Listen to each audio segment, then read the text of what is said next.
பாவம் ஒருத்தன் செஞ்சுட்டான்னா மூடன் பரியாசம் பண்ணுவான். ஆனா நீதிமான்களுக்குள்ளே தவறுகள் நடந்தாலும் அங்கே தயவு உண்டு. கைத்தட்டே.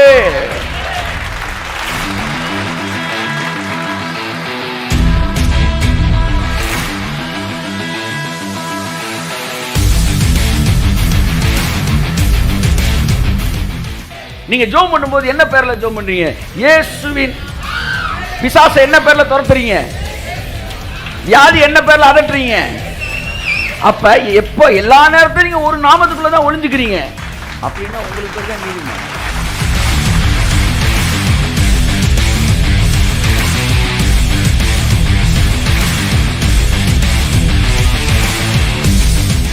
நீங்கள் நீதிமானாய் ஆன உடனே அந்த நீதி இருக்குல்ல, அந்த நீதி தேவனுடைய நீதி. அதனால புரியுதா நான் சொல்றது உங்களுக்கு? இயேசு கிறிஸ்துவிட்ட ஒரு நீதி இருந்துச்சுல, அந்த நீதி தான் இப்போ உங்கள்கிட்ட கொடுத்துருக்கிறாரு. அதனால் நீங்கள் போன உடனே உங்கள் நீதியை பிசாசு பார்த்த உடனே தூக்கி எறியப்படுறான். ஏன்னா அந்த நீதி தேவனுடைய நீதி. பயம் இல்லாமல் இருந்தால் பிசாசோட கண்ட்ரோல் வெளியில் இருக்கிறீங்க. ஏதாச்சும் ஒரு பயம் உங்கள்கிட்ட இருக்கா? ஏதாச்சும் ஒரு பயம் இருக்கா? ஏதாச்சும் ஒரு பயம் இருக்கா? அங்கே ஒரு கயிறு பிசாசோட கட்டி வச்சிருக்கிறான். இயேசு நாமத்தில் இரவு வேளை அறுக்கப்படட்டும். என் வாழ்க்கையில நான் நீதிமான், சகலமும் எனக்கு நன்றாகவே நடைபெறும். என்னுடைய பாதை ராஜபாதை. கரங்களை தட்டி கர்த்தருக்கு நன்றி சொல்லுவோம்.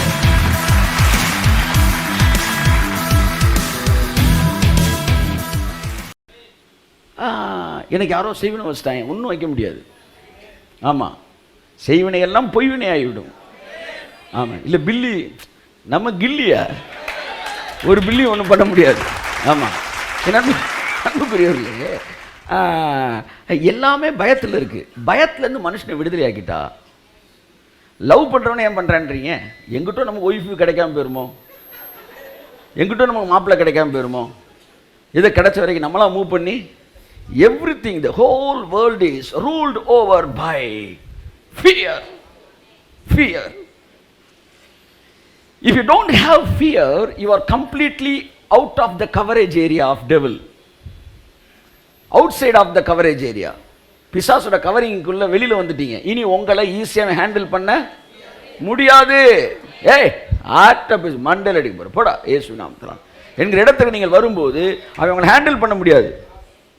மிஞ்சி போறடா செய்வ, செத்துதாள பார்ப்பேன், செத்துக்கிறேன்டா, செத்தப்பறம் நான் அவரை தானே பார்ப்பேன், அவர்கிட்ட பேசி நான் திரும்ப வந்துக்கிறேன், போ முடிஞ்ச பார்த்துக்குவோம் என்கிற மனநிலைக்குள்ள அவனுக்கு விசுவாசம் இருக்கு, நம்பிக்கை இருக்கு. விசுவாசம்ல கயிறில் நடந்துரும்ன்றது, நம்பிக்கைன்றது மிஸ் ஆனாலும் கீழே எதில் இருக்கேன், நெட்டு என்னை கட்டி இருக்கு வலை, அதுலேருந்து தம்பி நான் திரும்ப வந்துக்குவேன். எத்தனை பேர் நம்பிக்கை இருக்கிறீங்க? அதிகபட்சம் மரணத்துக்கு தானே பயப்படுவான். மரணத்தின் மீதும் நமக்கு நம்பிக்கை இருக்குது.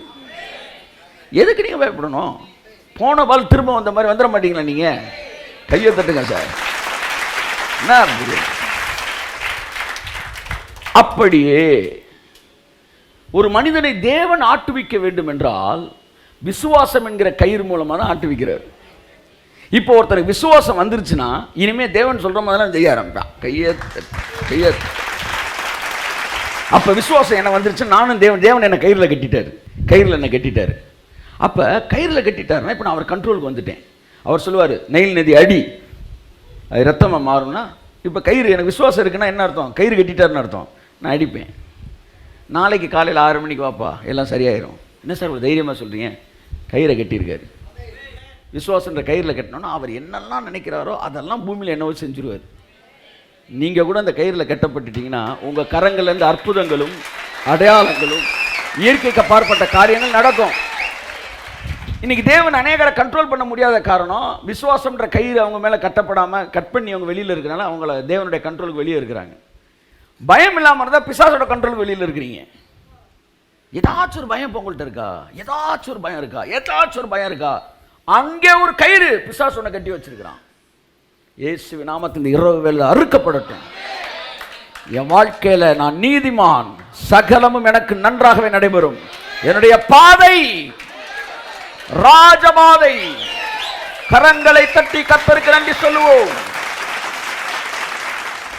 உங்களுக்கு உடல்நிலை சரியில்லை என்று சொல்லுகிறார்கள், அதற்கு மருத்துவம் பார்க்க வேண்டும் என்று சொல்லுகிறார்கள். ஓகே, ஒரு மாத்திரையா கொடுப்பா வாயில போட்டு சாப்பிட்றேன் நீங்கள் சொல்கிறீங்க. இல்லை சார், உங்களை நிற்க வச்சு உங்கள் மூக்கு வழியாக ஒரு டியூப்பை விட்டு காது வழியாக வெளியே எடுத்து இடுப்பில் 2 ஓட்டையை போட்டு ரைட்டில் வந்து லைட்டாக அவங்கள அனஸ்தீசியா கொடுப்பீங்களா? அதெல்லாம் கொடுக்க மாட்டோம். அப்படியே உறிஞ்சு வெளியே கொஞ்சம் கொஞ்சமாக ரத்தத்தை எடுப்போம். ஆனால் ஒரு 1.5 மணி நேரம் மரண வேதனையாக இருக்கும். ஆனால் நீங்கள் சரியாயிருவீங்க அப்படின்னு ஒரு ட்ரீட்மெண்ட் உங்கள்கிட்ட சொன்னால் உங்கள் வாய் சொல்லணும், நான் நீதிமான். நீ சொல்கிற ரூட்டும் மேலூர் வழியாக, கிராமத்து வழியாக, ஒத்தக்கடை வழியாக அப்படியே மெதுவாக திருச்சிக்கு வரும். ஆனால் எங்கள் ரூட்டு அந்த ரூட் இல்லை, எங்கள் பாதை ராஜபாதை. இந்த 1.5 மணி நேரம் கொடூரமான ட்ரீட்மெண்ட் வழியாக வருகிற சுகம் இந்த உலகத்தில் இருக்கிறவனுக்கு பாதை. இந்த ட்ரீட்மெண்ட்டே இல்லாத ராஜபாதை, உட்கார்ந்து இருக்கிற இடத்துல வாங்க வேண்டிய சுகம், அது என்னுடைய சுகம். ஆமென். So what I come to say, என் பாதை ராஜபாதை. ட்ரீட்மெண்ட்டாக இருக்கட்டும் அல்லது ரூபா வரதாக இருக்கட்டும், பேங்க் லோனு, அங்கே போய் ஒரு 4.5 மாதம் அலைஞ்சு திருநாயாக அலைஞ்சு ஒரு லோனை வாங்கி ஒன்று பண்ணணும்னு பண்ணிக்க, அது ஓன் பாதை. ஏன் பாதை ராஜபாதை. ராஜபாதைனா என்ன? எல்லாமே ஈஸியாக வர்றது. No signal, 4 ways, 2 ways. கிராமத்து வழியாக போகிறது வந்து என்ன சொல்கிறது, ஒத்தையடி பாதை. ஒத்தையடி அப்படி வர்றது. அப்போ இப்படிலாம் நீங்கள் வாங்க, நாங்கள் அப்படியே மெதுவாக ராஜபாதையில் வந்துக்கிட்டு இருக்கிறோம். ஸோ லைஃப்பில் எதெல்லாம் வந்து கிரிட்டிக்கலாக சொல்கிறாங்களோ, காம்ப்ளிகேட்டடாக சொல்கிறாங்களோ, இந்த உலகம் அதுக்கு தலையசைக்கும். ஆனால் தான் நீதிமான் என்பதை உணர்ந்தவன் இந்த காம்ப்ளிகேஷனுக்குள்ளே போக மாட்டாயா? தேவை இல்லையா? நான் நீதிமான், என் பாதை ராஜபாதை. Because Bible promised, it has promised me. எனக்கு அது ப்ராமிஸ் பண்ணியிருக்கு. ஏதோ குருவி சேர்த்த மாதிரி அது ஓம் பாதை, என் பாதை ராஜபாதை. சார் நீங்கள் என்ன சார் வந்து பெரிய சர்ச்சு பிளான் பண்ணுறீங்க, உங்களுக்கு வீடுன்னு பிளான் பண்ணலையா, உங்களுக்குன்னு எதுவும் சேர்க்கலையா? கல்யாணத்துக்கு முந்தின வாரம் வரைக்கும் என் அக்கௌண்ட்டில் 10,000 ரூபா கூட கிடையாது. ஆனால் அடிக்கடி நான் சொல்லுவேன், என் அக்கௌண்ட்டில் ஒன்றும் இல்லை. திடீர்னு கல்யாணம்னா ஒரு ஹால் பிடிக்கணுன்னா கூட 1.5 லட்ச ரூபா சொல்கிறாங்க. தைரியமாக இருந்தேன். குருவி சேர்ப்பது போல, குருவி தான் என் குருவி மாதிரி சேர்க்கும். ஒரு வாரத்துக்கு முன்னாடி ஒரே ஆள் ஒரே செக்கில் ஹோல் 2 வெட்டிங் செலவையும் செஞ்சுட்டாங்க, முடிஞ்சு. ஒரே ஆள். ஒன்று புரிஞ்சுக்கங்க, நீங்கள் விசுவாசித்த உடனே என்ன நடக்கும்னா, உங்கள் சூழ்நிலையில் ஆவியானவர் ஒரு விஷன் காமிச்சார். அந்த விஷனில் என்னென்னா, இந்த கண்ணிலாம் அப்படி வந்து ஒரு பட்டன் அப்படின்னா டக் டக் டக்குன்னு ஓப்பன் ஆகும் பார்த்தீங்களா? அது எனக்கு எக்ஸ்பிளைன் பண்ண தெரில. வேறு நாள் எங்கேயாச்சும் ஒரு இடத்துல தான் நான் பார்த்தேன்னா அதை உங்களுக்கு காட்டுறேன். அப்படி நான் அந்த அந்த ஃபெய்த் எனக்குள்ளே வந்தவொடனே என்ன வகையான விசுவாசம் எனக்குள்ளே வருதோ அந்த வகையான லாக் ஓப்பன் ஆகுது. அவன் லைஃப்பில், உங்கள் லைஃப்பில் ஒன்றும் இல்லை சார், இப்போ உங்கள் லைஃபுக்குள்ளே ஒரு 10 கோடி ரூபா அப்படின்னு வச்சு அது ஒரு லாக்கில் இருக்குது. அவங்களுக்கு புரிகிற மாதிரி சொல்கிறேன். இல்லை தெய்வீக சுகம்னு சொல்லி ஒரு லாக்கில் இருக்குது. இப்போ உங்களுக்கு தேவையான ஒரு விஷயம் இருக்குது பார்த்தீங்களா, அந்த ஆசீர்வாதமே ஒரு லாக், ஒரு இதுக்குள்ளே வச்சு இப்படி மூடி வச்சிருக்கிறாரு. உன் பக்கத்தில் தான் இருக்குது, நீ மேலே பார்த்தா தெரியவே தெரியாது. உனக்குள்ள அந்த வேர்ட் ஆஃப் காடோ இல்லை வார்த்தை கேட்கும்போது விசுவாசம் வந்து எனக்கு இது நடக்கும் அப்படின்ற பற்றியா, அப்போ இந்த லாக்கு சடக்குன்னு திறக்குது. பக்கத்துலேயே இருந்துச்சு, டபக்குன்னு திறக்குது, திறந்தது வெளியே வருது. அப்போ கர்த்தர் சொல்ல, எப்பெல்லாம் நீ விசுவாசிக்கிறியோ உன்னை சுற்றி 20-30 இது அங்கங்கே இருக்க சட்டு சட்டு சட்டு சட்டு சட்டு சட்டு சட்டு திறக்குது. திறந்தவொன்னே அப்படியே அந்த அட்மாஸ்பியரு அந்த ஃபெய்த்துக்கு ஏற்ற மாதிரி மாறுது. இதுதான் ஆவி மண்டலத்தில் நடக்குது. அதனால தான் அவன் வாழ்க்கை அவன் நினைக்கிற மாதிரி இருக்கு, உன் வாழ்க்கை நீ நினைக்கிற மாதிரி இருக்கு. போனார்களா போகவில்லையா கானானுக்கு? போவேன் என்று சொன்னவர்கள் போனார்கள், மாட்டேன் என்று சொன்னவர்கள் போகவில்லை. என் வாழ்க்கையில் இயற்கைக்கு அப்பாற்பட்ட நடக்கும்னு நான் நினைச்சேன், நடந்துச்சு. ஒரே வாரத்துக்கு முன்னாடி முடிச்சாங்க, ஒரே செக்கில் முடிஞ்சிச்சு மேட்ரு. என் அன்புக்குரியவர்களே, அப்போ என்ன ஒரே செக்கில் நடந்துடும், எனக்கு நடந்துடும். கட்டாத வீடு, நீ நினைச்ச மாதிரி ஒருத்தர் வீடை கட்டிட்டு, சார் இது எனக்கு வேற ஏரியா டிரான்ஸ்ஃபர் ஆகி போச்சு, நீங்கள் வச்சுக்காங்க சென்ட் போட, எனிதிங் மே ஹேப்பன், என்ன வேணாலும் நடக்கும். ஆகவே நீங்கள் தேவனோடு நடக்கும்போது இந்த பயம்ன்றது ஒன்றும் உங்களுக்கு சுத்தமாக வராது. இதைத்தான் சொல்கிறேன், நீதிமான் சிங்கத்தை போல தைரியமாக, முக்கியமான வார்த்தை இருப்பான், இருப்பான். அது அவனுடைய ரியாலிட்டி. இன்னொரு வசனம் சொல்கிறேன், தாவி சொல்கிறாரு, பூமி நிலை மாறிடும், மலைகள் நடு சமுத்திரத்தில் தாழ்ந்தே போனாலும் நான் பயப்படேன். இது எப்படி சொல்லியிருக்காருன்னு நினைக்கிறீங்க? நான் பயப்படேன். விசுவாச அறிக்கை வச்சு நீங்கள் பேசிக்கிட்டீங்க இப்படி, பயப்படேன், நான் பயப்பட. நீ பயப்படல, நீ பயந்துக்கிட்டு தான் இருக்கிற.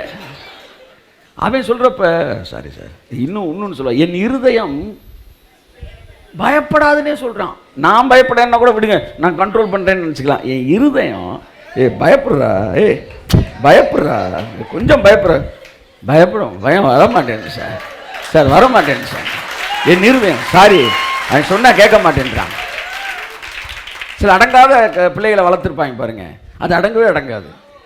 அது நம்ம ஏதாவது சொன்னோம்னா அது செய்யவும் செய்யாது. கேட்டாங்க, அம்மா சொல்லுவாங்க, அப்பா சொல்லுவாங்க, அது கொஞ்சம் செல்லமாக வளர்த்துட்டேன், கீழ்ப்படிய மாட்டேன், தருதலையாக தெரியுது. அப்படி வந்து பெற்றோர்கள் வந்து அந்த அடங்காத பிள்ளைகளை சொல்வது போல் பவுல் சொல்கிறாங்க, இருதயம் பயப்பட மாட்டேங்க சார், பயப்பட மாட்டேங்க சார். சார் எதிரியை பார்த்து, வியாதியை பார்த்து, இதை பார்த்து பயப்படல சார், பயம் வரல சார். என் பக்கத்தில் 1000 பேர் வலது விழுந்தாலும் அது என்ன அணுகாது. இன்னொரு இடத்துல சொல்லுது, எனக்கு எதிராக ஒரு பாளையம் இறங்கினாலும், எனக்கு எதிராக ஒரு யுத்தம் வந்தாலும் சொல்றான், ஏன் இருதயம் பயப்பட மாட்டேன் சார். அந்த இடத்துக்கு வந்துட்டீங்களா?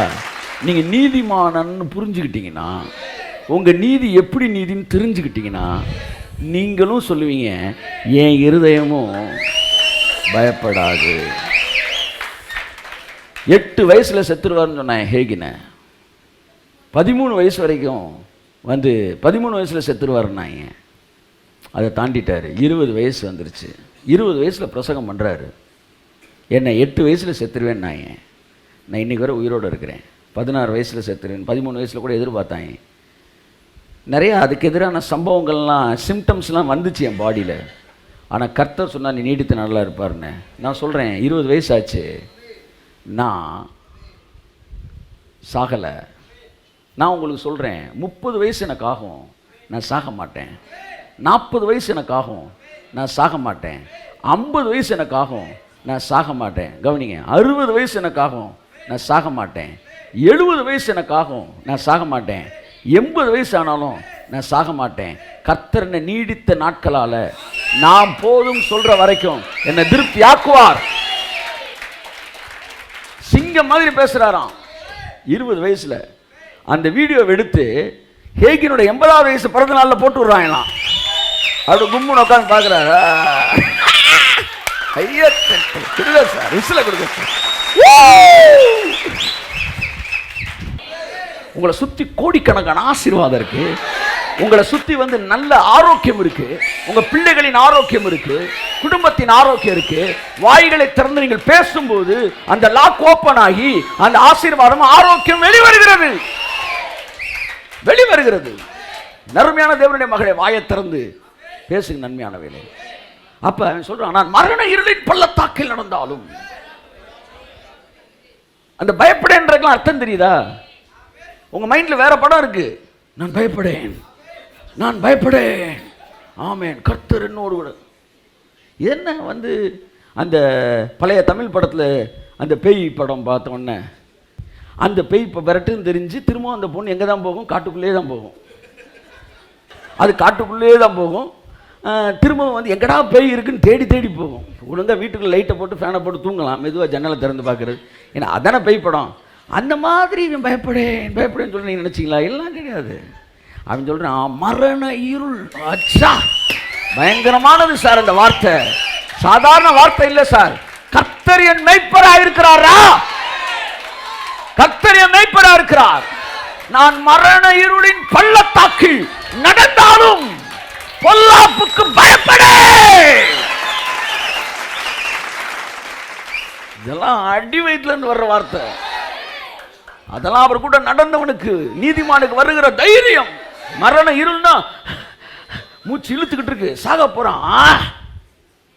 நான் எந்திரிப்பேன்டா, அப்ப நான் வருவேன். ஆமென்.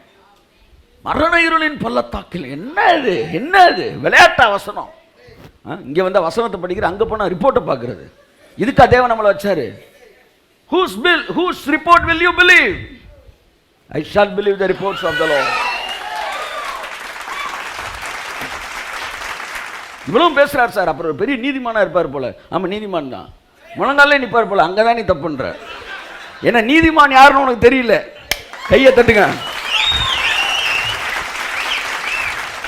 நீதிமான் யார் என்பதை உங்களுக்கு நான் வாசித்து உள்ளே கடந்து செல்ல விரும்புகிறேன். இதை கண்டுபிடிச்சிட்டீங்கன்னா உங்களுக்கு தைரியம் வந்துடும். ஆதியாகமம் 6ஆம் அதிகாரம் 6-9 வாசிங்க. நோவாவின் வம்ச வரலாறு. நோவாவின் வம்ச வரலாறு. எல்லாம் சொல்லுங்க. என்ன பதில் சொல்லுங்க? வம்ச வரலாறுன்றது முக்கியமான வார்த்தை. ஏன்னா அடுத்த வசனத்துல நீதிமான்ற வார்த்தை வருது. வாசிங்க. நோவா தன் காலத்தில் இருந்தவர்களுக்குள்ளே நீதிமானும் உத்தமனுமாயிருந்தான். நோவா தேவனோடு சஞ்சரித்துக் கொண்டிருந்தான். கரங்களை தட்டி கர்த்தருக்கு நன்றி சொல்லுவோம். நோவா, கிருபை என்கிற வார்த்தை முதலாவது இங்கே வருகிறது. நோவா நீதிமானாயிருந்தான். நீங்க நீதிமான் என்ன நினைச்சிட்டீங்க? நீதிமான டிவி பார்க்க ஒரு 10 ஐட்டம் வச்சிருப்பான். டிவி ஒரு காலத்தை பொடி போடுவது, சுருட்டு குடிப்பு. இப்ப சுருட்டே விற்கிறது இல்லை. அதனால பாவத்துக்கான டெஃபினிஷனை மாத்திட்டாங்க. கையத்தட்டு. 1960 பொடி போடுவது, போயில போடுவது, பீடி குடிப்பது, சொக்கலால் தாப்பி, சொக்கலால் பீடி, இவைகள் போடுகிறவர்கள் ராப்போஜனத்துக்கு கடந்து வராதிருப்பீர்களாக. இன்னைக்கேன்னு சொல்ல மாட்டேன்றாங்க. பாவத்துக்கு டெஃபினிஷனு மாறிடுச்சு. நீ மாத்திக்கிட்டே இரு. ஆனா பைபிள் ஒரே டெஃபினிஷன் தான் பாவத்துக்கு தருது.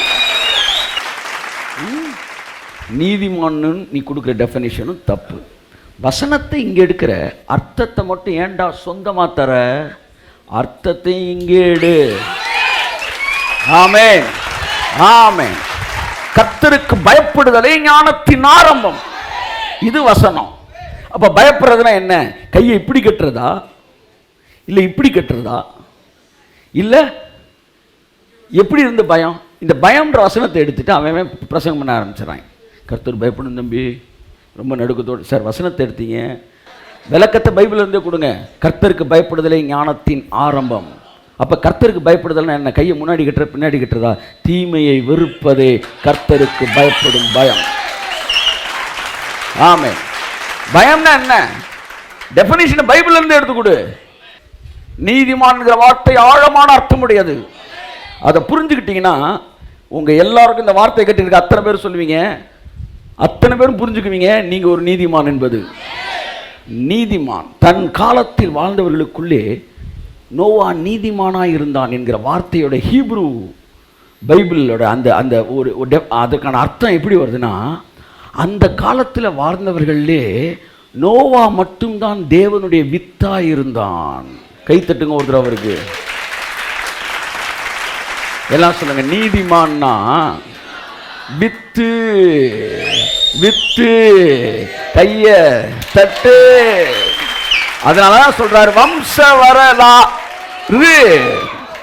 என்ன வம்ச வரலாறு? ஆதாம் தேவனுடைய பிள்ளை. ஆதாமுக்கு அப்புறம் என்ன நடக்குது? கர்த்தர் சொல்றாரு வந்து ஆதாம் பாவத்தில் விழுந்தாலும் அவன் இன்னும் தேவனுடைய வித்தா தான் இருக்கிறான். இப்போ அவன் என்ன சொல்றாரு கர்த்தர் வந்து ஸ்திரீக்கும் உனக்கும் பகை உண்டாக்குவேன், உன் வித்துக்கும். Come on come on. அப்ப பிசாசுக்கு வித்து இருக்கு இருக்கு. அப்ப பிசாசோட வித்து தான் துன்மார்க்கன் சொல்றாரு. உன் வித்துக்கும் அவள் வித்துக்கும். அவ பாவத்தில் விழுந்திருந்தாலும் அவளோட வித்து, நீதிமானின் வித்து, பகை உண்டாக்குவேன். அந்த வித்து யாரு? இயேசு சொல்றாரு.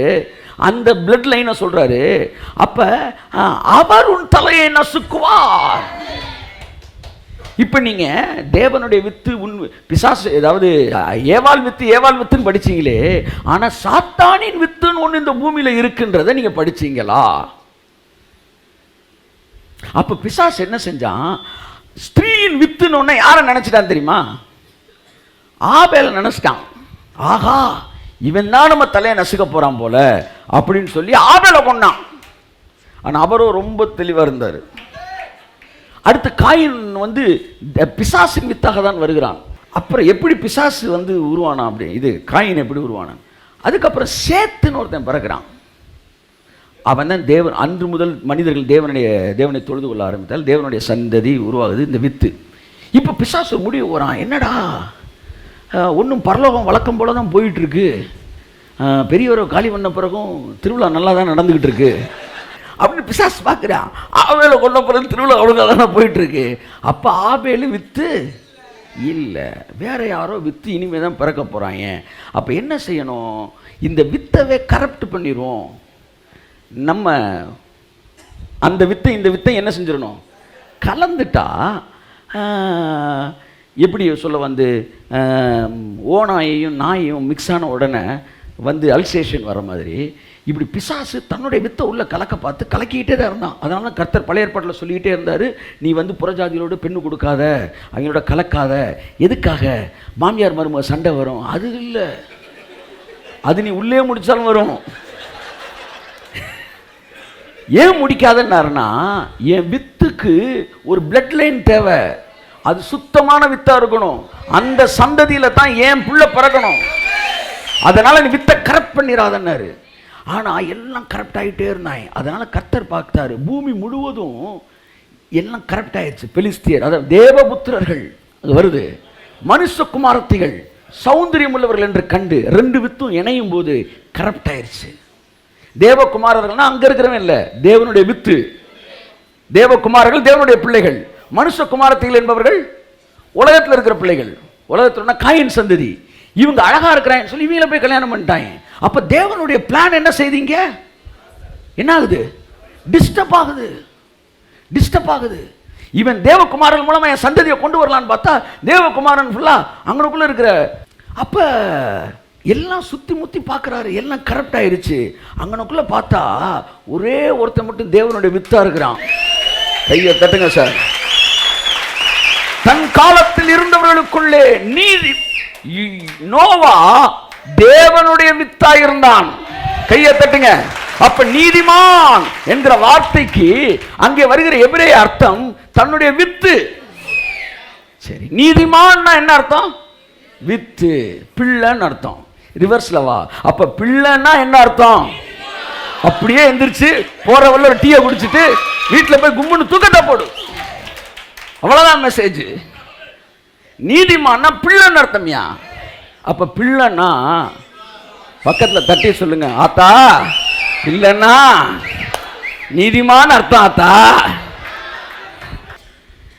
அவருடைய நாமத்தின் மேல் விசுவாசம் உள்ளவர்களாய் அவரை ஏற்றுக்கொண்டவர்கள் எத்தனை பேரோ அத்தனை பேரும் பிள்ளைகளாகும்படிக்கு அதிகாரம் கொடுத்தார்.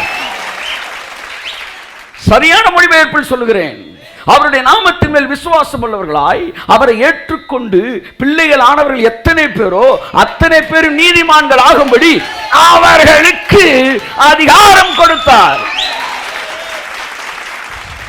அதனாலதான் உலகத்தை அழிக்கிறப்ப தேவன் என்ன செய்யறாரு, 7ஆம் அதிகாரத்தை வாசிங்க, பேசேஜ் ஃபுல்லா வாசிங்கன்னா உங்களுக்கு தெரியும். 7ஆம் அதிகாரம் 1-2 வாசிங்க. கர்த்தர் நோவாவை நோக்கி, நீயும் உன் வீட்டார் அனைவரும் பேழைக்குள் பிரவேசியுங்கள், இந்த சந்ததியில் உன்னை எனக்கு முன்பாக நீதிமானாக கண்டேன்.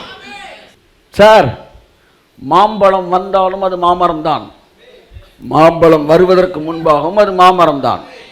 இன்னைக்கு ஒரு வசனம் அழகா சொன்னாரு, அவருடைய கனிகளால் அவர்களை அறிவீர்கள். அழகா ஒரு வசனம், கனியை வச்சு தானே மரத்தை சொல்லணும்.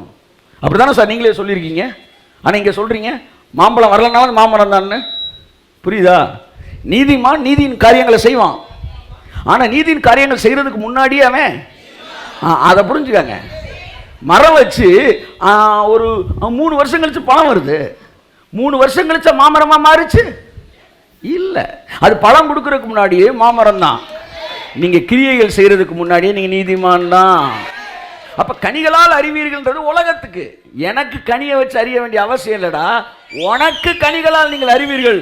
நாங்க மரத்தை வந்து வேர்லே பார்த்துருவோம் இது என்ன மரம்னு. ஆமே, நீங்க நீதிமான். அப்ப நோவா பார்த்து சொல்றாரு, நோவாவே இந்த சந்ததியில் உன்னை எனக்கு முன்பாக நீதிமானாக கண்டேன்.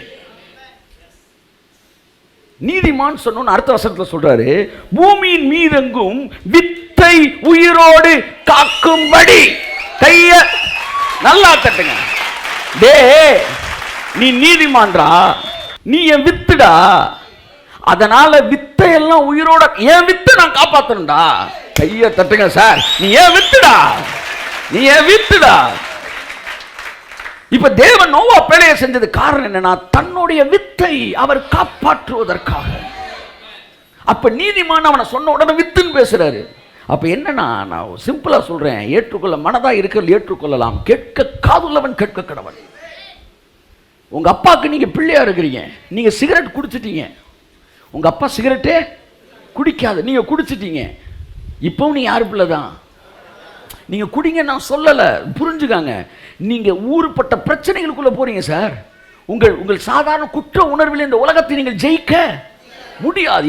இன்னைக்கு சொல்லி கொடுத்த பார் வசனம், நீ நீதிமான்னு, அதுதான் அந்த நேரத்தில் உனக்கு வந்து நிற்கும். பயப்படாதடா மகனே, நான் இருக்கேன்டா, நீ வித்துடா. பிரச்சனை நேரங்களில் எந்த பிரசங்கம் உனக்கு உதவி செய்கிறதோ அவனே தேவனுடைய மனுஷன் என்று நான் சொல்லுகிறேன். முதல் நீதிமானுக்குரிய ஆசீர்வாதங்களை பேசும்போது உன்னை நீங்க நல்லா தெரிஞ்சுக்கணும். நீதிமான் யாரு? வித்தை உயிரோடு காக்கும் பொருட்டு தேவன் அந்த பேழையை உருவாக்கினார். அப்ப எல்லா வித்தையும் காப்பாற்றும் போது தன்னுடைய வித்தையும் காப்பாத்துறாரு. சிங்க வித்தை காப்பாற்ற சிங்கக்குட்டி வந்து எல்லாத்தையும், சிங்கக்குட்டியை எல்லாம் உள்ள வைக்கும்போது தங்கக்குட்டியை என்ன செய்றாரு? உள்ள வைக்கிறார். அப்பா நீ என் பிள்ளைடா, அதாவது நீ என் வித்துடா, ஓ மூலமா தாண்டா இயேசு பிறக்க போறாரு.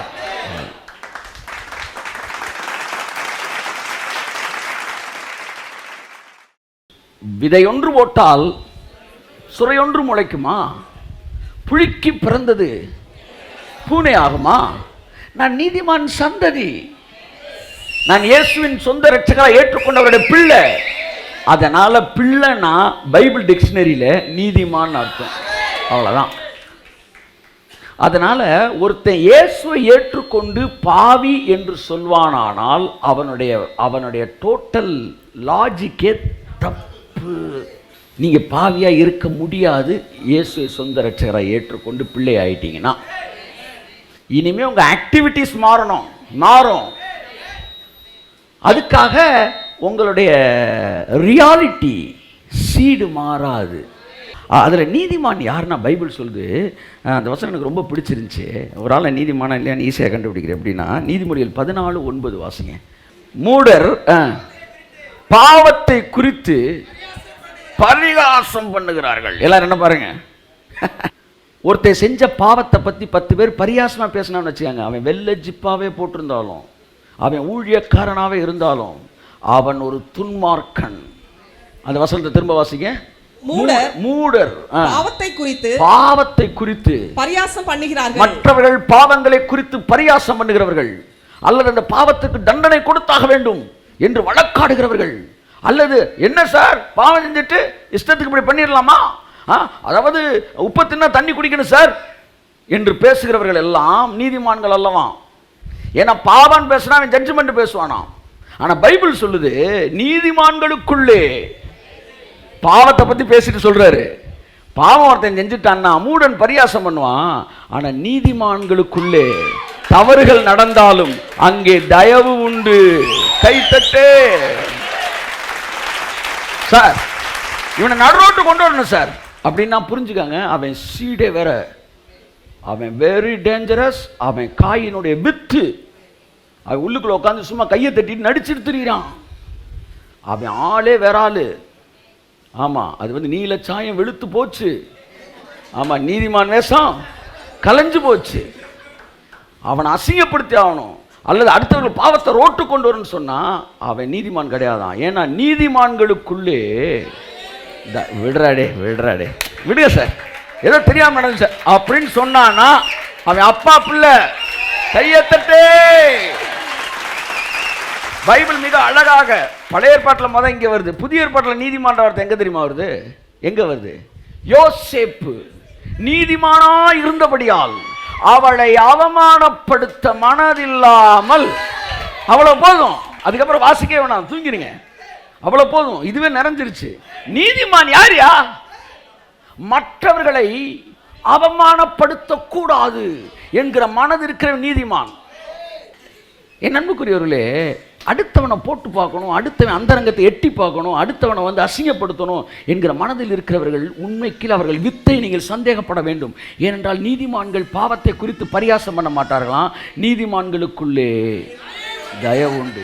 அவன் நீதிமானாய் இருந்தபடியினால் அவளை அவமானப்படுத்த மனதில்லாமல் ரகசியமாய், சொல்லுங்க ரகசியமாய், சொல்லுங்க ரகசியமாய், மற்றவருடைய பாவங்களை ரகசியமாக ஹேண்டில் பண்ணி ரகசியமாய் திருத்துகிறவர்கள் தான் தேவனுடைய புத்திரர்களாய் இருக்கிறார்கள், நீதிமான்களாய் இருக்கிறார்கள். ஸோ பைபிள் நீதிமானுக்குரிய கேரக்டர் என்னன்னா அந்த ஹேண்ட்லிங்லேயே சொல்லுது. இதெல்லாம் the quality of a righteous man. அப்ப நீதிமான யார் தெரியுமா? வித்து.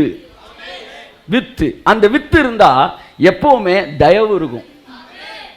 விடுப்பா, விடியா, அந்த ஹேண்ட்லிங் இருக்கும்.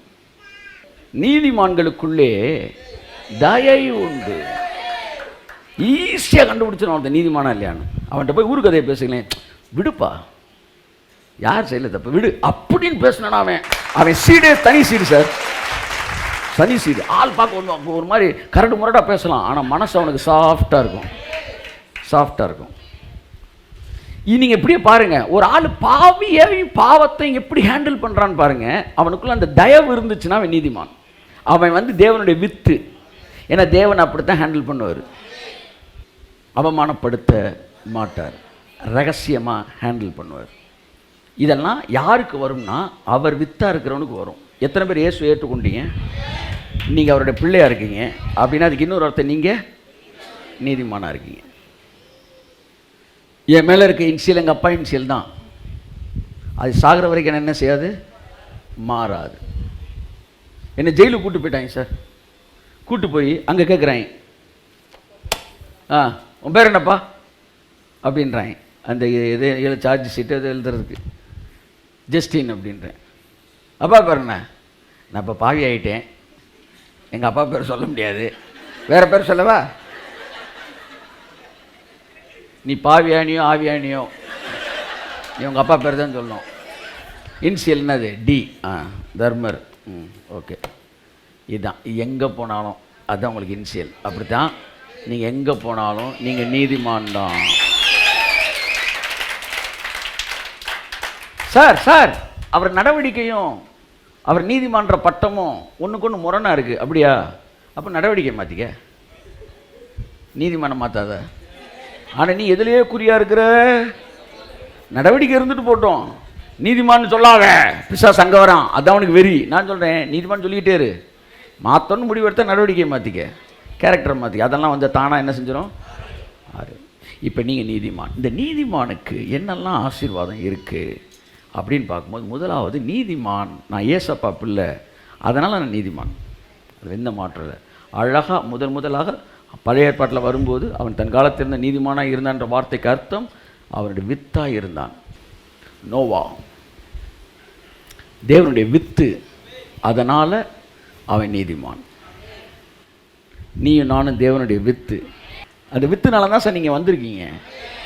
ஒருத்தன் படியேறி சர்ச்சுக்குள்ளே வந்துட்டானா இதை விட வேறு என்ன வேணும்? இதுக்கப்புறம் ஊருப்பட்ட கதையை பேசிக்கிட்டு இருக்கிற நீ. படியேறு, 18 படியேறு. நான் தான் உள்ளே வந்துட்டான்ல, எம்பிட்ட பேர் எங்கேயோ போய் உட்காந்துருக்கிறேன் மாடாட இருக்கிற இடத்துல, நீ வந்துருக்கான்ல, இதிலே தெரிய வேண்டாமா? அப்பா தேடி தானே வந்திருக்கிறான், அவன் நீதிமன்றனால வந்திருக்கிறான். ஆமாம், இங்கே இருக்கிற பல்பை களவாண்டு போகிறக்க வந்திருக்கான். சொல்லுங்கள் சார், யார் அப்படி வந்திருக்கீங்களா? இங்கே ஃபேனை என்ன கழட்டிட்டு போகணுன்னு வந்திருக்கீங்களா? நீ உட்காந்துரு, முன்வரிசையில் உட்காந்துருக்கீங்கப்பா. நீங்கள் அப்படிலாம் வரலல்ல, அப்புறம் இதுக்கு மேலே என்ன வேணும்? ஏன் போட்டு கொடுமைப்படுத்துறீங்க மக்களை? அங்கே வா, இங்கே வா, இங்கே வா, மேலே ஏறி பின்னாடி தப்பு, ஹை ஜம்ப் பண்ணு, லாங் ஜம்ப் பண்ணு. என்ன அது? இயேசுவை சொந்த சாமி கொடுத்தாலும் பூசாரி கொடுக்க மாட்டேன். இப்போ இந்த நீதிமான் ஆகிட்டாங்க. நீதிமான் ஆன உடனே என்ன ஆகி போச்சுன்னா, பைபிள் சொல்லுது அவன் இருதயம் பயப்படாது. எனக்கு ஒரு அப்பா இருக்கார், எனக்கு ஒரு மேய்ப்பர் இருக்கிறார், என் இருதயம் பயப்படாது. அதுதான் நீதிமான் எப்படி தைரியமாக இருப்பான்னா, சிங்கத்தை போல தைரியமாக இருப்பான். நீங்கள் நீதிமானை ஆன உடனே அந்த நீதி இருக்குல்ல, அந்த நீதி தேவனுடைய நீதி. அதனால் புரியுதா நான் சொல்லுது உங்களுக்கு? இயேசு கிறிஸ்துவிட்ட ஒரு நீதி இருந்துச்சுல, அந்த நீதி தான் இப்போ உங்கள்கிட்ட கொடுத்துருக்கிறாரு. அதனால் நீங்கள் போன உடனே உங்கள் நீதியை பிசாசு பார்த்த உடனே தூக்கி எறியப்படுறான். ஏன்னா அந்த நீதி தேவனுடைய நீதி. போன வாரம் நான் சொன்னேன், ஒரு துப்பாக்கி ஒரு 50 வயசாலும் உங்களை பார்த்து சுற்றுவேன்னு சொல்லும்போது நீங்கள் பயந்துக்கிட்டே இருக்கிறீங்க. டக்குன்னு தட்டி விட்டுட்டீங்க. தட்டி விட்டோன்னா என் பையன் ஒருத்தன் 15 வயசு பையன் அவன் துப்பாக்கி தூக்கிட்டான். இப்பவும் நீங்கள் பயப்பட தான் சரி. ஏன்னா அப்பாவுக்கோ பிள்ளைக்கோ நீங்கள் பயப்படலை, 2 பேர் கையில் இருக்கிற துப்பாக்கிக்கு தான் பயந்தீங்க. அப்படி தான் இயேசுவுக்கு பயந்த வியாதி இயேசுவுக்கு பயந்தது போல் உங்களுக்கும் பயப்படுது. ஏன்னா அவர் கையில் என்ன துப்பாக்கி இருந்துச்சோ, என்ன நீதி இருந்துச்சோ, அதே நீதி தான் இன்னைக்கு உங்கள் கையில் என் கையில் இருக்கு. ஓ வெளியேறு வெளியேறு வெளியேறு, இயேசு நாமத்தில் வியாதிகள் வெளியேறு, எல்லைக்குள்ளே இருக்காத வெளியேறு என்று இயேசு கிறிஸ்து நாமத்தில் கட்டளை கொடுக்குறேன். பலவீனங்கள் வெளியேறு இயேசு நாமத்தினால, எதிர்மறை எண்ணங்கள் பயங்கள் வெளியேறிய இயேசு நாமத்தினால. பாருங்க, இந்த வருஷம் சபையோட வீரத்தை தேவன் வெளிப்படுத்த போகிறார். தரமான சிறப்பான சம்பவங்களே இனிமே நடக்க போகுது. எல்லாத்தையும் நீதிமான் நீதிமானுக்கு என்னெல்லாம் இருக்குன்னு சொல்லிட்டு கடைசியில் யார் சார் நீதிமான் நீங்க கேட்டக்கூடாது. நான் நீதிமான்றதை நீங்க ரொம்ப தெளிவா இருங்க. You are the righteous man. நீங்க நீதிமான் இல்லைன்னா இந்த உலகத்தில் எவனும் நீதிமான் கிடையாது. அதை புரிஞ்சுக்காங்க. ஏன்னா இயேசு ரத்தம் கழுவப்பட்ட பிறகு அதாவது சொன்னார், சிலுவைக்குள்ளாக பாவியும் எவனும் இல்லை, சிலுவைக்கு வெளியே நீதிமான் ஒருவனும் இல்லைன்னாரு. அவன் எவ்வளவு நல்லவனாக இருந்தாலும் வெளியில் இருக்கிற நீதிமான் கிடையாது. எவ்வளோ கெட்டவனாக இருந்தாலும். ஒரு ஊழியக்காரோட பையனை பார்த்தேன். அவன் பார்க்கும்போது இன்ஃபேக்ட் அவன் ஃப்ரெண்ட்ஸ்லாம் ஹம்பிள் தான் சொல்கிறாங்க. ஆனால் பார்த்தா ஒரு அகராதித்தனமாக தான் தெரியுது. ஆனால் அவங்க அப்பா அவனுக்கு கோடிக்கணக்கில் என்ன செய்கிறாரு, செலவழிக்கிறாரு. அப்போ நீங்களாம் போய் ஐயா அவங்க பையன் கொஞ்சம் பார்க்குறதுக்கு கொஞ்சம் வந்து பெருமையாக இருக்கிற மாதிரி தெரிகிறாரு, ஆனால் நாங்கள் அவரோட ரொம்ப தாழ்மையானவர், எங்களுக்கும் கொஞ்சம் சில கோடிகள் செலவழிங்க அப்படின்னு செலவழிச்சிருவார். தம்பி நீ நல்ல தாழ்மையாரு, 2 கண்ணத்தை நல்லா தடவி கொடுத்து மன துருக்கத்தோடு ஒரு ஜபத்தெல்லாம் அவனுக்கு பண்ணுறேன். ஆனால் என் பிள்ளை அவன் பெருமையாக இருக்கானோ சிறுமையாக இருக்கிறானோ என் கோடிகள் நான் அவனுக்கு தான் கொடுப்பேன். ஏன்னா அவன் வித்து எந்த பணக்கார அப்பாட்டையாச்சும் போய் நீங்கள் உங்கள் பையனை விட நான் நல்லவேன்னு சொல்லி ஒரு 50 லட்ச ரூபா வாங்கிருங்க பார்ப்போம். அந்த அப்பாவுக்கு நல்லா தெரிஞ்சாலும் ஆமாம் என் பிள்ளை அகராதி தான், இல்லை இப்படி தான், அவன் வந்து சொன்னதை கேட்க மாட்டான் கீழ்ப்படையான்னு சொன்னாலும் வித்து சார் நீங்கள் எப்படி சார் உங்கள் சொத்தை எழுதி வைக்கிறீங்க, எப்படி சார் உங்கள் பிள்ளைய ஹேண்டில் பண்ணுற, அம்புட்டும் தெரிஞ்சுக்கிட்டே நடிச்சுக்கிட்டு நீ உன் பிள்ளை நீ என்ன என்ன வள்ளலுக்கு நீ எல்லாத்தையும் செய்கிற சொல்லு, மண்டையில் நறுக்குன்னு கொட்ட போகிறேன். என்ன வள்ளலுக்கு அம்புட்டு எழுதி வைக்கிற, நீ எதுக்காக நீ எழுதி வைக்கிற? உன் பிள்ளை சிறந்த பயங்கரமான உன் தெருவில் இருக்கிற எல்லா பிள்ளையும் டாப்பராக இருக்கிறனாலையா, இல்லை நல்லா படிக்குது, இல்லை வந்து இருக்கிறதுல ஹேண்டா, உன் பிள்ளை எப்படி இருந்தாலும் அப்படித்தான். பொல்லாதவனாகிய நீ உன் பிள்ளைக்கு நல்ல ஈவுகளை கொடுக்க அறிந்திருக்கும் போது பரலோகத்தில் இருக்கிற பரமபிதா தன்னுடைய பிள்ளைகளுக்கு ஆமென் பக்கத்தில் இழுத்து ஒரு அடி அடிச்சு ஆமென் சொல்லுங்க. ஆமென் ஆமென் சுரு நேரட்டும். ஆமா இயேசு நாமத்தில் நீதிமான்ற கான்செப்ட், அந்த ஃபேக் பிக்சர், அந்த பொய்யான படம் கிறிஸ்து இயேசுவின் ரத்தத்தில் அழிக்கப்படுவதாக. It is an initial. என் நாமத்தை அவர்களுக்கு தரிப்பிப்பேன். அவருடைய இன்ஷியல் உங்களுக்கு இருக்கு, அதை யாராலையும் மாற்ற முடியாது. அப்ப நீதிமான்கள் தங்களுக்கு இருக்கிற அந்த பெனிஃபிட்ஸை, தங்களுக்கு இருக்கிற அந்த ரைட்ஸை அவர்கள் கண்டுபிடிக்க அவனுடைய தைரியம் அப்படியே பயங்கரமா பெருக ஆரம்பிக்குது. அப்பத்தான் தேவன் தம் பிள்ளைகளை ராஜாக்களா பூமியில பார்க்கிறார். இந்த தேவ புத்திரர்களுக்காக சபிக்கப்பட்ட இந்த உலகம் அப்படியே ஏங்குதான். ஆதியில தேவபுத்திரர்கள் மனுஷகுமாரத்தோட சஞ்சரிச்சுட்டாங்க. இன்னைக்கு தேவபுத்திரர்கள் இருக்கிறோம், இவனையும் மனுஷகுமாரத்தையோட சஞ்சரிக்க வைக்கிறாங்க. எப்படி? உலகத்தில் இருக்கிற மதமெல்லாம் சேர்ந்து சாமியை எப்படி கும்பிடுதோ, உலகத்தில் இருக்கிற மதம்லாம் சேர்ந்து தன் பக்தனை எப்படி சோதிக்கிறதோ அப்படியே உங்கள் இயேசுவும் சோதிக்கிறார் என்பதை இங்க தேவபுத்திரர்கள் ஏற்றுக்கொண்டுட்டீங்கன்னு வச்சுக்காங்களேன். ஹலோ, நீங்க மனுஷகுமாரத்தையோட என்ன செஞ்சிட்டீங்க? கலந்துட்டீங்க. ஆமா, அங்கே தவறு செய்த உடனே அவர்களுடைய கடவுள் அவர்களை அடிக்கிறார். அப்படித்தான் நம்முடைய கடவுளும் நம்மை அடிக்கிறார். அன்பை அறியாதவன் தேவனை அறியான். உங்கள் தகப்பனை புரிந்து கொள்ள வேண்டும் என்றால் உன் பிள்ளையை எப்படி ஹேண்டில் பண்றன்னு பாரு. கடவுள் உன்னை எப்படி ஹேண்டில் பண்ணுவான்னு தெரியும். எனக்கு அன்பை பார்த்தா தேவன் தெரிகிறார். நீ சினிமாவை பார்க்குற, நான் அன்பை பார்க்குறேன். எங்கெல்லாம் அன்பை பார்க்குறேனோ அங்கெல்லாம் எனக்கு அப்பா தான் தெரிகிறார். எங்கெல்லாம் வில்லனை பார்க்குறேனோ அங்கெல்லாம் எனக்கு பிசாசு தான் தெரிகிறான். இவ்வளோ தான் என் வாழ்க்கை. அவ்வளோதான், எழுதிக்காங்க. என்னுடைய வாழ்க்கை வந்து இதுதான். அப்போ உலகத்தில் அன்பை பார்த்தா எனக்கு தேவன் தர்றாரு. ஆமாம், எதிரியை பார்த்தா எனக்கு பிசாசு தான் தர்றான். எனக்கு நீ வந்து கடவுளை காட்ட வேணாம், எனக்கு அன்பை காட்டு போதும். அது ஆர்னால்ட் ஷ்வார்ஸ்நெகர் தான் பிள்ளையை நேசித்தாலும் சரி, அல்ல whoever the hero may be, if the hero is ready to give his own life for his own son or child, அங்கே வந்து நான் இயேசுநாதர் தான் பார்க்குறேன். அவ்வளோதான். நீங்களும் அப்படி இருந்தீங்கன்னா எங்கே பார்த்தாலும் உங்களுக்கு இயேசுநாதர் தெரிவார். அவ்வளோதான். பாவத்தை பரியாசம் பண்ணுகிறவர்களை பிசாசாய் பார்க்கிறேன், தயவு செய்கிறவர்களை தேவபுத்திரர்களாய் நான் பார்க்கிறேன். தேவபுத்திரர்களாய் உங்களை நான் இந்த மாலை வேளையில் சொல்லுகிறேன், மனுஷ குமாரத்திகளோடு கலந்து விடாதிருங்கள். இந்த உலகத்தின் மதங்களோடு உங்களுடைய இயேசுவை இணைத்து விடாதிருங்கள். அவர்கள் வேறு. நீங்கள் நீதிமான்னு தெரிஞ்சுக்கிட்டாலே உங்களுக்குள்ள தைரியம் வந்துடும். ஏன்னா அந்த நீதியை பார்த்தாலே உங்களுக்குள்ள அந்த தைரியம் என்ன செஞ்சிடும், வந்துடும். போன வட்டம் நம்ம பார்த்தோம் பார்த்தீங்களா, கர்த்தர் சொல்கிறார், நான் உனக்கு நான் உன்னை விட்டு விலகுவதும் இல்லை, உன்னை கைவிடுவதும் இல்லை என்று அவர் சொல்லியிருக்கிறாரே. ஆதலால் நாம் தைரியம் கொண்டிருந்து, கர்த்தர் எனக்கு சகாயர், மனுஷனுக்கு என்ன செய்வான் என்று சொல்லலாம். ஸோ தேவனுடைய வார்த்தை நீங்கள் பிள்ளை என்கிற உணர்வோடு, அது ரொம்ப முக்கியம், ரொம்ப முக்கியம். நீதிமான் யாருன்னா,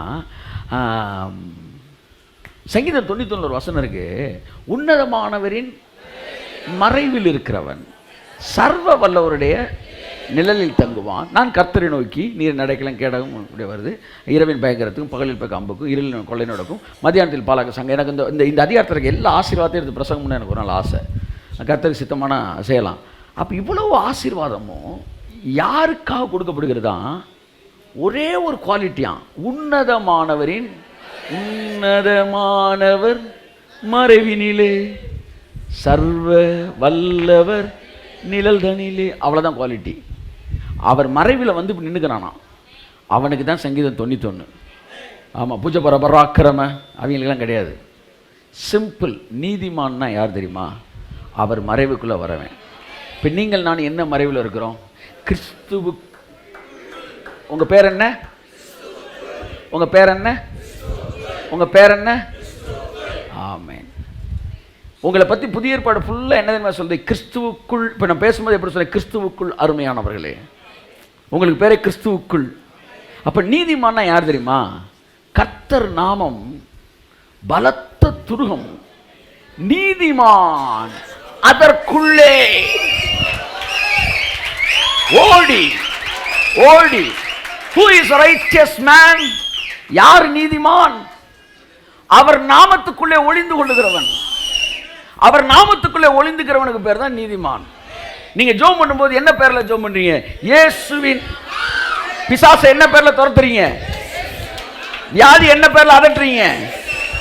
அப்ப எப்போ எல்லா நேரத்தையும் நீங்க ஒரு நாமத்துக்குள்ள தான் ஒளிஞ்சுக்கிறீங்க அப்படின்னா உங்களுக்கு பேர் தான் நீதிமான். ஆமா, நீதிமான் மட்டும்தான் அதுக்குள்ள ஓடி சுகமா இருப்பானா. நான் சொல்றது புரியுதா? ஹலோ, புரியுதா? நீங்க கிறிஸ்துவுக்குள் வந்துட்டாலும் நீ அதாவது இப்போ இங்கனக்குள்ள ஏரியாவில் எறும்பு இருக்குன்னு நான் கண்டுபிடிக்கணும். என்ன செய்யணும் சொல்லுங்க? கொஞ்சம் அல்வாவை எடுத்து வச்சிட்டோம்னா எறும்பெல்லாம் ஆட்டோமேட்டிக்காக வந்துடும். நீங்கள் வர்றதை வச்சே சொல்லிடலாம், இதுக்கு பேர் தான் எறும்பு. ஆனால் அல்வாவை வச்சு சொல்லிடலாம் இது எறும்புன்னு. அப்படி தான் கர்த்தர் இயேசு நாமத்தை வைப்பாராம் நடுவில். எவன்லாம் நாங்கள் ஜபம் உபவாசம் அப்படியே ஓடிடு. எவன்லாம் அந்த நாமம் பலத்த துருவோம், இயேசு செஞ்சு முடிச்சதானே எனக்கு பாதுகாப்பு. ஓடிவா ஓடிவா, வராம்பார் வராம்பார் வராம்பார் வராம்பார், வராஜா வராஜா போனா வராது. ஆமா, வந்துரு வந்துரு வந்துரு. எத்தனை பேர் வந்திருக்க? இவன் எல்லாம் நீதிமான். எழுதிக்கா பேர, எழுதிக்கா பேர. யாரெல்லாம் அவர் மறைவுக்கு ஓடி வரானோ, இயேசு முடிச்சதுக்கு ஓடி வரானோ, யாரெல்லாம் கர்த்தர் செஞ்சதை பேசுறானோ, அவன் எல்லாம் கர்த்தருடைய நாமம் பலத்த துருகம். நீதிமான்கள் மட்டும் அதற்குள் ஓடி வந்து சுகமாக இருப்பார்கள். அதனாலதான் என்னால முடியாது, இயேசு முடிச்சதில் தான் வர்றேன் அப்படின்னு ஒரு பாதையை வச்சார். இது இடுக்கமான பாதை. இப்போ ஒருத்தன் கேட்டான், பிசாசும் அப்படியே வந்துட்டான்னா, ஐயா இயேசுநாதர் தான் வந்து ரத்தத்தில் நானும் கழுவ போகிறேன் வந்துட்டான்னா திறந்த வாசல் நீ வந்துட்டான்னா அப்படின்னா கர்த்தர் சொல்கிற பதில் என்ன தெரியுமா? அவன் வரமாட்டான். உன்னதத்திற்கு ஏறுவேன், உன்னதமானவருக்கு ஒப்பாவேன் என்று சொன்னவன், இயேசுவுக்கு சமமாக இருக்கணும்னு நினச்சவன், இயேசுவின் நாமத்தில் நான் நீதிமானாக்க பண்ண வரவே அவன் ஜட்ஜ்மெண்ட் முடிஞ்சதான் அடுத்த விஷயம். ஒருவேளை வரணும்னு நீ திறந்தே வைக்கலாம், வரவே மாட்டான். ஏன்னா அவனுக்கு அது ஒத்து வராது. அந்த தாழ்மைக்குள்ள வரவே மாட்டான். பிசாசும் வரமாட்டான், பிசாசின் பிள்ளைகளும் வரமாட்டார்கள். கிருபைன்னா எட்டியாக கசந்துரும், சிலுவைன்னா கசக்கும், இயேசு ரத்தம்னா கசக்கும், வந்து ஜெபம்னா இனிக்கும், உபவாசம்னா இனிக்கும். ஏன்னா அதில் தியாகம் இருக்குல்ல, சுயம் இருக்குல்ல. எவ்வளோ நேரம் நீ ஜெபிக்கின்ற வச்சோம் சுயம் அங்கே தெரியுதுல்ல. அதனால் சுயத்தின் வழியாய் பிரவேசிக்க விரும்புகிறவர்கள் துன்மார்க்கரின் புத்திரர்கள். அவன் பரலோகத்துக்கு வந்து, ஆனால் எவனெல்லாம் இயேசு முடிச்சதன் வழியாக. அதனால இங்கே இல்லை என்னென்ன மேட்ரு இருந்ததுன்னா, அது இந்த இடுக்கமான வாசல் ஏன் தெரியுமா சொல்கிறாங்க? அதில் வந்து நீங்கள் குனியணும். என்ன குனியணும் தெரியுமா? நான் இல்லை, அவர் தான். இது கேவலமாக இருக்கும்ல மனுஷன் இருந்து பார்க்குறதுக்கு. நான் தோத்துட்டேன்னு ஒத்துக்கிற கேவலமாக இருக்குல்ல. அது வந்து உங்களை தாழ்த்தணும்ல. நிமிர்ந்தவர்கள் அங்கே வரமாட்டாங்க. இனி நான் அல்ல, 23 வருடம் மிகப்பெரிய அளவில் ஊழியங்களை நான் செய்து, இன்றைக்கி இருக்கிற இந்த முடிஞ்ச பர்த்டே கதை போடுவாங்க, அந்த க்ரௌடெல்லாம் கவர் பண்ணியிருப்பாங்க பாருங்கள், அப்படியே கவர் பண்ணியிருப்பாங்க. அதோட கம்பேர் பண்ணோம்னா இப்போல்லாம் இப்போ இன்விசிபிள் க்ரௌடில் இருக்கும், க்ரௌடே கிடையாது. ஆனால் அவ்வளவும் பண்ண பிறகு ஒரு நாள் என்கிட்ட சொன்னார், கர்த்தர் நீ தோத்துட்டேன்னு சொல்லுன்னார். அந்த வார்த்தை என் வாயிலேருந்து வரவே இல்லை. நான் ஜெயித்திருக்கிறேன்றேன். நீ தோத்துட்டேன்னு சொல்லு, உனக்கு பெரிய சத்தியம் உன்னை காட்ட போகிறேன், நீ தோத்துருக்கேன்னு சொல்லுன்றார். எனக்கு புரியல, எதுக்கு சொல்கிறாருன்னு தெரில. உடனே அவர் சொன்ன உடனே, நான் சர்ச்சில் இருக்கிறேன், இன்னொரு சர்ச்சில் ஒர்ஷிப் பண்ணிக்கிட்டு இருக்கிறேன் எல்லாரோடையும் சேர்ந்து, நான் தோத்துட்டேன் ஆண்டவர் என்ன. அதை தோத்துட்டேன்னு சொன்னப்போ டக்குன்னு உடஞ்சி 10 நிமிஷம் அழுகிறேன். நானே எதிர்பார்க்கல, ஏன்டா இவ்வளோ நேரம் அழுதுகிட்டு இருக்கிறோன்னு. ஏன்னா அப்போ தான் தெரியும், அதுக்கு பேர் தான் சுயம். நான் தோத்துட்டேன்னு சொல்கிறதுக்கு என் சுயம் ஏற்றுக்க மாட்டேங்குது. நான் ஒத்துக்கிட்ட உடனே சுயம் கதறுது. அழுதோன்னு கர்த்தர் சொன்னார், உனக்கு ஒரு மிகப்பெரிய ஒரு பாதையை உனக்கு காட்டுவேன்னாரு. கிரேஸ்ன்னு சொல்லலை. அதோட அந்த கான்வர்சேஷன் முடிஞ்சிருச்சு. அன்றைக்கி ஈவினிங் என் ஃப்ரெண்ட்ஸை பார்த்து சொல்லி இன்றைக்கி இப்படி சொல்ல சொன்னார். ஏன் சொல்ல சொன்னான்னு தெரில. ஏன்னா இடுக்கமான வாசல் கூட்டு வந்திருக்கிறார். நீ இடுக்கமான வாசல்னு நீ தேட்டரில் போய் டிக்கெட் எடுக்கிற கவுண்டர் நினச்சிடாத. அது தப்பு சார், அப்படிலாம் நினைக்க மாட்டோம் சார். அப்படி நினைக்கிறது எப்படி தப்போ அப்படித்தான் நீ சொல்கிற தியாக பாதை தான் இடுக்கமான பாதைன்றே. அதே நீ இந்த தியாகத்தின் வழியாய் வருவது இடுக்கமான பாதைன்ற சொல்கிற பற்றியா? இந்த விமர்சனம் கடவுளுக்கு எப்படி தெரியும்னா, தேட்டரில் டிக்கெட் எடுப்பது இந்த 2 பிரசங்கமும் ஒரே மாதிரி தெரியுது அவருக்கு. இது எப்படி தப்பா? அதுவும் தப்பு. இடுக்கம் என்பது மனிதன் தன் சுயத்தை வெறுத்து விட்டு உள்ள நுழைந்து தாழ்மையோடு வருவது. இதில் வந்து பிசாசின் புத்திரர்களோ வரமாட்டாங்க. நீதிமான்கள் மாத்திரம் அந்த நாமத்திற்குள் ஓடி வந்து சுகமாய் தங்கி இருப்பார்கள். அவர் மறைவில் இருப்பார்கள். அதில் எனக்கு வெக்கமே கிடையாது. ஆமாம், நான் எங்கள் அப்பாவுக்கு பின்னாடி நிற்கிறேன். எனக்கு அந்த எனக்கு அந்த வந்து பெருமை கூட இருக்கு. பாடுறா, எங்கள் அப்பா எவ்வளோ பெரிய ஆள் பாடுறா. என் மறைவில் இருக்கிறவன், கர்த்தர் சொல்றாரு, உன்னதமானவர் யார்? இயேசு. இதோ உன்னதமானவர் பைபிள் சொல்லுது அவரை பற்றி. உன்னதமானவர் மறைவில் இருக்கிறவன் சர்வ வல்லவருடைய நிழலுக்கு வர்றானா. அதுக்கப்புறம் 91 அவனுக்கு சொந்தம். இதெல்லாம் வந்து முழங்கால நிற்கிறவனுக்கு சொந்தம்னு சொல்லலையே. அவர் மறைவில் இருக்கிறவன், இன் கிரைஸ்ட். எல்லாம் சொல்லுங்க, we all are in Christ. நாம் கிறிஸ்துவுக்குள் இருக்கிறோம். அதாவது அதனால தான் உங்களுக்கு பேர் நீதிமான். நாம் அவருடைய வித்தாய் இருக்கிறோம், ஆகையால் நீதிமான். அதெல்லாம் கேட்டுட்டு இந்த செய்தி நீங்கள் அடிக்கடி இடையில கேட்டுக்காங்க. ஏன்னா இந்த செய்தியில் நீங்கள் நீதிமான் என்பது சொல்லப்படுகிறது. அப்படி இருக்கும்போது உங்களுக்குள்ள ஒரு தயவு இருக்கும், மற்றவருடைய பாவங்களை குறித்து ஹேண்டில் பண்ணுறது. நீதிமானுடைய பாதை ராஜபாதை.